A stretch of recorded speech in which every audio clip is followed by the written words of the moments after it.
let's move on and let's talk about some new overworld monsters here that this game introduced, and just kind of give our thoughts on them. And maybe let's start with the Obsidian Frox. And I picked Obsidian because I think this is the toughest version of it, right? Yeah, I would say so too. There's the regular, there's like the white, blue, and then I would say Obsidian is the quote I think unquote so. Yeah. like the black Hinox of the bunch. I remember being in the depths, and I'm doing my thing, and I'm like, "Is that a Hinox over there? Can't really see. Throw a blade, Hmm. throw a seed," and I'm like, "Oh my god, what the hell is that?" And I thought I was like, "This must be like a mini boss or something down there," because Hmm. it was right by the Hebra maze where I found my first Frox, and like again that kind of similar area, and Colgera is also somewhere around there. Yes. So Yeah. I was like, maybe this is another boss, like a Colgera boss I haven't stumbled across yet. I don't know. It didn't turn out to be the case. So it actually, and I was like, this was fairly early in the game, so I was like, no, I'm not doing this right now. So I actually didn't fight my first Frox until like a good 60 hours in this game. Hmm. Came back down, and they weren't as tough as I was thinking, but a nice little boss, I will say. I do think that they're an improvement over Henox's just in terms of the difficulty, and maybe you weren't. Yeah, I mean, you're a pro. I'm a novice, but like I was having a hard time hitting that bugger in the eye Yeah. because he moves a lot. You know, he's very erratic the way that he moves, and then he tries to Hmm. eat you if you get too close. And then the homing arrows don't really work either. So really, what you have to do is like get up in the air, slow yourself down, and shoot him, or just Hmm. be really good with aiming, which I'm Hmm. not. So I will say that this one I thought was a little bit more challenging than a Henox. But yeah, it's like a fun boss. It was pretty fun too. I think a lot of people have similar ways of how they came across a Frox because you're just kind of exploring in the depths.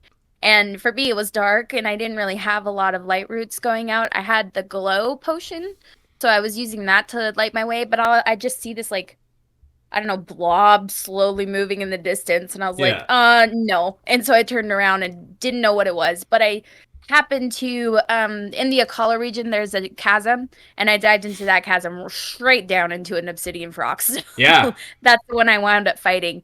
And it's a mix of a Hinox and a Talus. You have to shoot it in the eye, and then get up on its back and wail on the rocks. But there's also like you can also throw a bomb into his mouth when he's trying to eat you. And so that'll knock him out. It's just not as much of a knockout as when you hit him in the eye. So I tried he's to fire an arrow with a bomb on it, and that didn't do anything. So you must literally have to throw the bomb. you have to Yeah, like throw it into his mouth so that he eats it and blows up, just like a Dodongo would, yeah, right? So yeah, it is a fun boss fight. I do kind of get over it, kind of like you do with a Hinox or a Lionel. When you fight yeah. a few, you get over it pretty quickly. But I thought it was a good addition, especially down in the depths when it's dark and creepy, and you're just like, "What is that blob over there?" It Like, it feels right that the depths has like enemies that are unique and can only be yes, found there. yeah, I Um, love that. Hmm. but I would agree. I say this one I would lump in very quickly in terms of like I would lump it in the same category as like a Hinox or a Talus or something like that. Like Hmm. kind of obviously bigger than your average overworld enemy, but nothing like the next two that we'll talk about. Put it that way. And I guess let's move on to the Flux Construct 3, which is I think the most powerful version of this Flux Construct here. I thought this is actually like super awesome, like very Hmm. fun. I think it's more fun than Henox's or Frox's or Talus's, anything like that. Just because like first of all, I think it looks that's just like very cool, especially like Hmm. when you see it and it's like in its little like pyramid almost, and it's just like this evil eye scanning around everywhere. I think Yeah. that's very cool. But yeah, I just think that's like once you actually start fighting this, like first of all, I think that the attacks are like super fun because he has his blocky form. He turns into the square and he's rolling around. He's trying to cube you to death. And then in the final phase, when he's up in the sky and like you can use recall to ride back up and get there, Yeah. I just think it's like very fun. But what sells it for me, it's just like when he's in any form, basically you could just like start grabbing the pieces and pulling them off, and eventually you could get the right piece and you shake and shake and shake and shake, and finally he breaks, and it's just like yes. But yeah, I just like this guy's a lot of fun. I think that there's like a lot of good things that you can do with this boss. Too, I think again it's kind of one of those overworld bosses where you fight them a lot so you kind of get over them, but like Yeah. initially I was like, these are really cool. I love that there's a singular block that appears to be the brain of the operation that you want to hit its weak spot, and then yeah, it has different phases, different patterns, which are fun. And then it also drops like a lot of stuff, like a lot of Hmm. zonai material. It drops a really cool like weapon attachment that looks like, Do you want to hear an like a embarrassing crazy story? grill. Huh? You want to hear an embarrassing story? Oh God, what? Okay, so the first time that I beat a Flux Construct, I don't even know if it was a 2 or a 3, but I beat one, and I'm doing a shrine quest on one of the Sky Islands, and Yes. it drops that 3-cylinder gear spinning thing, Yeah. and I was like, what is this for? Like what is this like what is this for? So Mhm. I carried it over with the crystal to the shrine, and I was like, I could not figure out what to do with it, and I was like, is this a key? Like, do I build something with this? And like I was just like left it, and then I was like, oh my god, Andy, you idiot, you idiot. And this, when we first started, and I was like, yeah, I'm not really using fuse that much. Mhm. This is right in that time, and I was like, you fool, this is like a fusible weapon, like, Yeah. ugh. So Yeah, it's yeah, pretty cool. I love attaching it to like a zonai sword. Is pretty cool looking. yeah, very Yeah. cool. Look at like the spinny gears. Mhm. Yeah. Yeah. Um, It's a fun boss fight, overworld boss fight. But like I said, sometimes when you have to fight him over and over again, you get a little sick of it. I mean, yeah, I agree. I think I have no interest in fighting Henoxes in this game or Stalnoxes. It's just like I don't really want to. Ditto with Lionels. I'm like I've done way too many of these. But these even like Froxes, I was like, okay, like I beat the Obsidian. Not really interested in fighting the light blue one or whatever it is. These Mhm. guys, I'm just like, okay, like let's do it. Like we can throw down if you want. Yeah. But Yeah, they're fun. that is nothing compared to this next boss, which I love. I love. Mhm. And of course, I'm talking about Gleeok. Do you know what the first Gleeok that I actually defeated was? Which one? Gloom covered King Gleeok in the depths in Gleeok's lair, or Gleeok's den. Jeez. You know what? I think that's actually my brother Andy. That was his first Gleeok too. I tried. I tried to fight Fire Gleeok on Hyrule Bridge, and Mhm. I was like decimated in a matter of seconds. Like, and so I was like, this is pretty early. So I was like, okay, I'm not ready. It's fine. Later in the game, I'm like, that looks like there's some kind of island over Eventide Island. I bet you I can get to Yep. there. And I constructed this plane, and I went way up in the sky, used like 3 batteries. It took me forever to get there. But I eventually got there, and I was like, I'm putting a marker down right now so I can travel back. And I was like, cool, what's on this island? And I look up, and I was like, oh god. And I was, again, just like completely eviscerated within like seconds.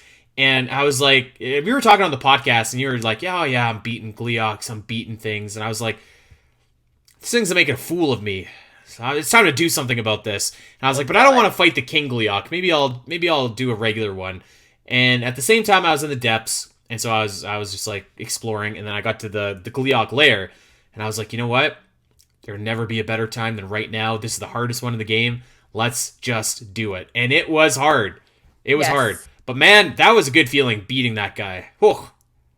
It is a really good feeling. The one above Eventide was the first King Leok that I fought, and I actually think that's the last point I died in the game. I died quite a few times to King Leok because it's just there's so much happening and there's so Yeah. many elements that you have to be careful for, and there's just oh my god, it's just like how you like it with a boss battle where it's just chaos. Yeah. And then I finally figured out ways that I could do it a little bit quicker, be a little bit quicker than he was, because they're quick and they hit hard. So I finally kind of figured out my jam and I did it, and I was like, yes, I finally did it. I have not faced that one down in the depths yet, but I have done the 2 in the sky. So this is what I did for the one in the. I actually fought a Gleeok like half an hour before we started the show.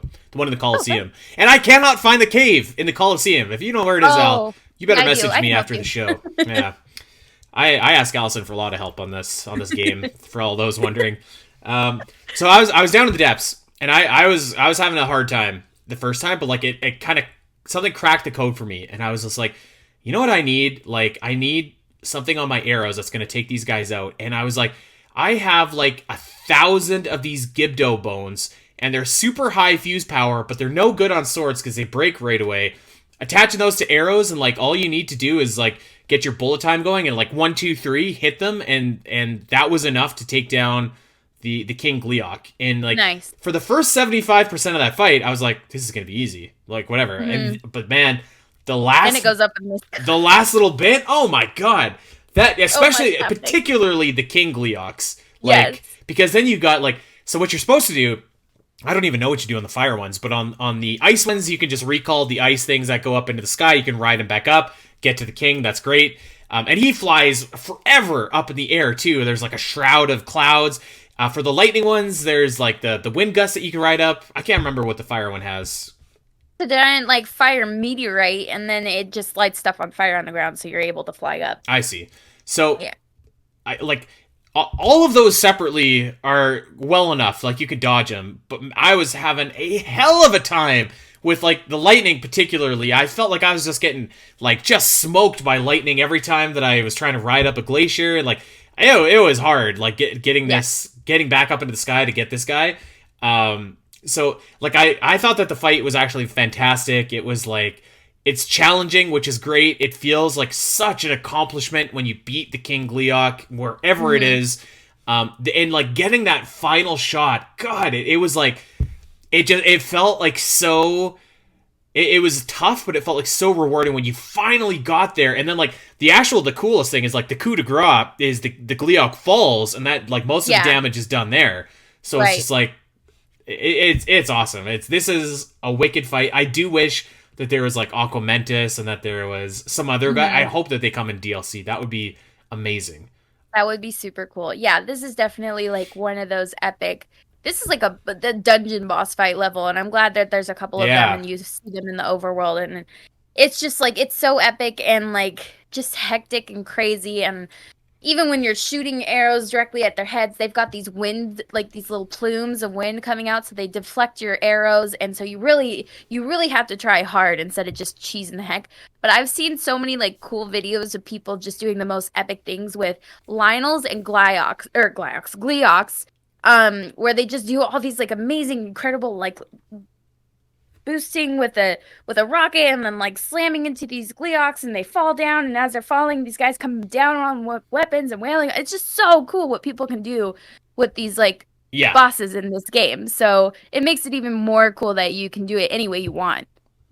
I think that like this is an overworld boss, but like it feels special, and like every Gleeok feels special, and I think that's because they're like so like they're rare. Like I think there's only like there's 4 King Gleeoks in the game and maybe like 10 regular Gleeoks. I could be mistaken with that number, but just spitballing that out there. It feels like when you see it, it's like a big deal. And I would also say that like Lionels feel like a little bit more of a big deal to me in this game as well, because I feel like they're kind of fewer and far in between. They're spread out a little bit more, and they are like in the depths. They start to have like this armor now, and they look really freaky down in the depths. Let me just say that. Dude, I got caught in I think it's the floating Coliseum where you have like swarms of Lionels coming out. Yeah. I waited until the end to do that one. I did like half them, and I was like, no, I'm not ready for this. Those ancient blades, my friend, for that. I wanted to loot them, so I fought them, but the ancient blades, take them out. I did get some ancient blades, and maybe turned 1 into 3 and then 3 into 9, if you know what I'm saying. Oh, yes. Here's a thought that I saw the other day, because it really just grinds my gears that they don't tell us what the heck they did with all the Sheikah stuff. Somebody mentioned that maybe they repurposed it all. They broke it all down and repurposed it to create like Lookout Landing and the Skyview Towers and all that kind of stuff. And I'm like, that's a good idea. I just wish they would tell us. Yeah, I guess, but like, because if you think of the towers, they have the guardian arms that come out of them. So like, what if they took apart all the guardians and they put them in the towers? Yeah, like a simple line of text like, hey, we are dismantling all these guardians, and we're dismantling the divine beasts because we can't let them be corrupted again. Yeah, exactly. Would have gone a long way. But like, where's Va Meadow? Like, what? Like, what the heck? You should be able to build a lot of stuff if you're deconstructing that. Anyway, I digress. That's for later. Let's get to the last boss of the game. And Hey everyone! If you enjoyed this clip and want to see more of the Zelda Cast, make sure to head over to your favorite podcast platform of choice and subscribe. There are over 200 episodes in the vault that will provide you with hundreds of hours of Zelda content for you to enjoy. You can listen to us when you're on a walk, fighting Ganon, trying to sleep, whatever. And if you want to see these shows as they happen, make sure to head over to twitch.tv/the Zelda Cast, where you can watch our beautiful faces talk about Zelda every single week. Don't miss out, and we'll see you next time.